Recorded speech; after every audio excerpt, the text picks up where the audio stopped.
अस्सलाम वालेकुम फ्रेंड्स, उम्मीद है आप सब खैर आफियत से होंगे। आज जो वीडियो मैं आपके साथ शेयर करूंगी वो है गेट जनरल से रिलेटेड। इस वीडियो में आपके साथ मैं एलिजिबिलिटी क्राइटेरिया, कैटेगरीज और साथ ही साथ गेट जनरल का पैटर्न और इसका शेड्यूल शेयर करूंगी। तो सब कुछ कम्प्लीटली जानने के लिए इस वीडियो को कम्प्लीट एंड तक देखिएगा। तो चलें स्टार्ट करते हैं। GAT general graduate assessment test कहलाता है। ग्रेजुएट असेसमेंट टेस्ट किस लिए होता है, जैसे कि आपको नाम में ही पता चल रहा है, ये जो ग्रेजुएट एडमिशन्स होते हैं उसके लिए टेस्ट होता है। ये कंपलसरी टेस्ट है। एमएस या एमफिल में एडमिशन्स के लिए ये टेस्ट दिया जाता है। इस टेस्ट का स्कोर 2 साल के लिए वैलिड होता है और 2 साल के बाद अगर आपने एडमिशन लेना है तो आपको दोबारा से ये टेस्ट देकर न्यू स्कोर ऑब्टेन करना पड़ेगा और उसके बाद ही आप एडमिशन ले सकते हैं। इस टेस्ट का 100 टोटल स्कोर होता है और इसका पासिंग स्कोर 50 होता है। इसका 1 साल का कंप्लीट शेड्यूल एनटीएस की वेबसाइट पे अपडेट कर दिया जाता है और वहाँ पर जाकर आप इसका शेड्यूल कम्प्लीटली चेक भी कर सकते हैं।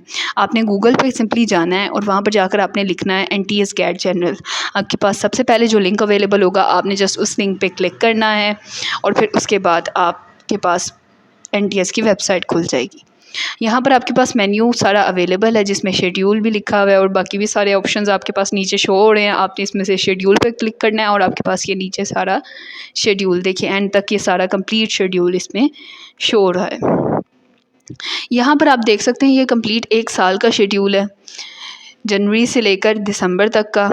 और ये 1 साल का कंप्लीट शेड्यूल इकट्ठा डाला जाता है इस वेबसाइट पे, जिसमें इस टेस्ट की डेट और अनाउंसमेंट डेट और फिर ये रोल नंबर स्लिप्स की डेट और इस टेस्ट के रिज़ल्ट की डेट, ये कंप्लीट डेट्स इसके अंदर कंप्लीट डिटेल शेड्यूल है, इसके अंदर अपडेट कर दी जाती हैं ताकि स्टूडेंट्स को पता हो कि उनका रिज़ल्ट भी किस दिन आ रहा है, किस दिन उनकी रोल नंबर स्लिप्स आ रही हैं। सब हम अपनी मर्ज़ी के डेट के हिसाब से इस टेस्ट को दे सकते हैं। इस साल में 5 से 6 दफ़ा ये टेस्ट होता है और यहाँ से हमें बहुत हेल्प मिल जाती है कि हम अपनी पढ़ाई के दौरान भी ये टेस्ट दे सकते हैं और साथ ही साथ कुछ बच्चे जो बाद में अपनी पढ़ाई के दौरान या फिर अपने जॉब के दौरान या फिर अपने करियर में जब उनका दिल करता है कि वो आगे मज़ीद पढ़ाई करना चाहते हैं, वो अपने पसंद की एक डेट जो नियरली पॉसिबल उनके लिए डेट है उस डेट के हिसाब से ये टेस्ट दे सकते हैं।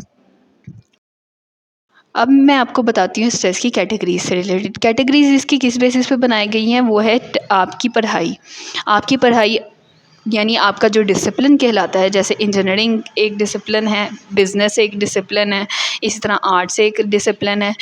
टेस्ट की इससे रिलेटेड कैटेगरीज़ के बारे में अब बात करते हैं। कैटेगरीज़ में आप देख सकते हैं पेपर डिस्ट्रीब्यूशन का ऑप्शन है इस मेन्यू में, आपने उस पर जस्ट क्लिक करना है और उस पर क्लिक करने के बाद आपके पास जी मेन्यू खुल जाएगा सारा नीचे, जिसमें आपके पास कैटेगरी ए से लेकर कैटेगरी डी तक आपको शो हो रहा है। ये कैटेगरी किस बेसिस पे बनाई गई है, नंबर ऑफ़ एमसीक्यूज़ इसमें चेंज हैं। जैसे अगर आप कैटेगरी ए के अंदर देखेंगे तो आप देख सकते हैं कैटेगरी ए के अंदर वर्बल रीजनिंग का आपका 35% पेपर होगा, फिर आपके पास क्वांटिटेटिव रीजनिंग का 35% पेपर होगा और एनालिटिकल रीजनिंग का 30% आपके पास पेपर होगा। तो 100% इस तरह से आपके एमसीक्यूज़ कंप्लीट हो जाते हैं। 35% से मुराद है 35 नंबर ऑफ़ एमसीक्यूज़। इसी तरह 35% और 30% आपके पास इस तरह से डिस्ट्रीब्यूशन होगी कैटेगरी ए के लिए, जो कि किसके लिए है, बिज़नेस और इंजीनियरिंग स्टूडेंट्स के लिए। अगर आप नीचे जाएंगे तो यहाँ पर आपको बिज़नेस के अंदर जो डिसिप्लिन आते हैं उन सब के बारे में भी डिटेल बताया गया, ताकि अगर आपको कोई कन्फ्यूजन है कि आप बिज़नेस कैटेगरी में आ रहे हैं या नहीं तो आप इस डिसिप्लिन से पता कर सकते हैं। नीचे उन्होंने बिज़नेस के अंदर जो जो उनसे डिसिप्लिन आ रहे हैं वो सब मेंशन किए हुए हैं। इस तरह इंजीनियरिंग के अंदर भी जो डिसिप्लिन आ रहे हैं वो सब मेंशनड है। तो आप अपने जो रेलेवेंट जो आपकी कैटेगरी बनती है अब उस कैटेगरी के हिसाब से अप्लाई कर लेंगे।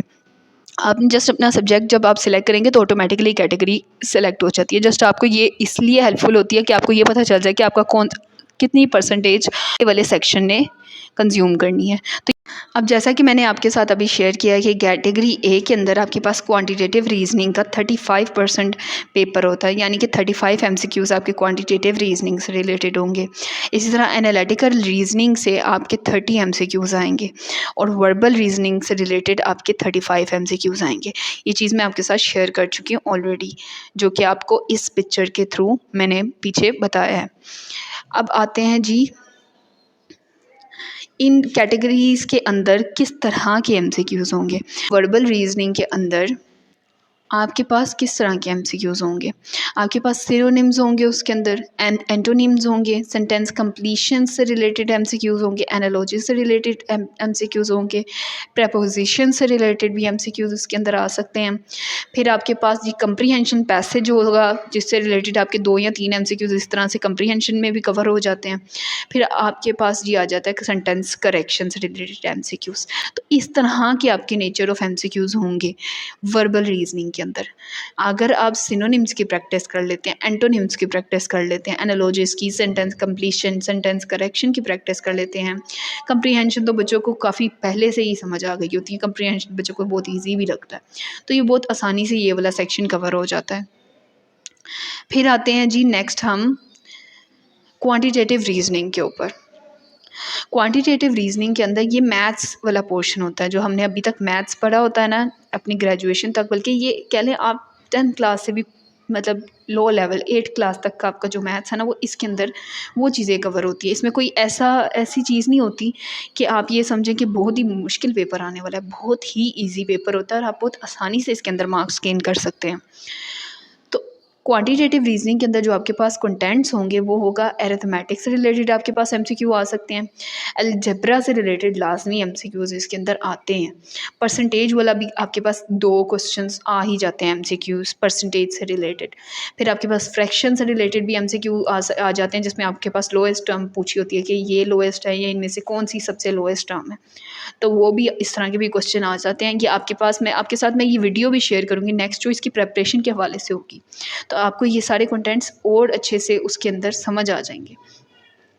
फिर इसके अंदर इक्वेशन से रिलेटेड भी आपके पास डिफरेंट इक्वेशन आ जाती है, जिसमें आपने एक्स की वैल्यू फाइंड आउट करनी होती है। फिर आपके पास जी इसके अंदर रेशोज़ वाले क्वेश्चंस भी होते हैं। फिर ज्योमेट्री की बात कर लेते हैं, ज्योमेट्री भी होती है इसके अंदर, ट्रायंगल से रिलेटेड या सर्कल से रिलेटेड या स्क्वायर से रिलेटेड आपके पास क्वेश्चन होते हैं। तो यह हो गया आपका क्वान्टिटेटिव रीजनिंग का सेक्शन।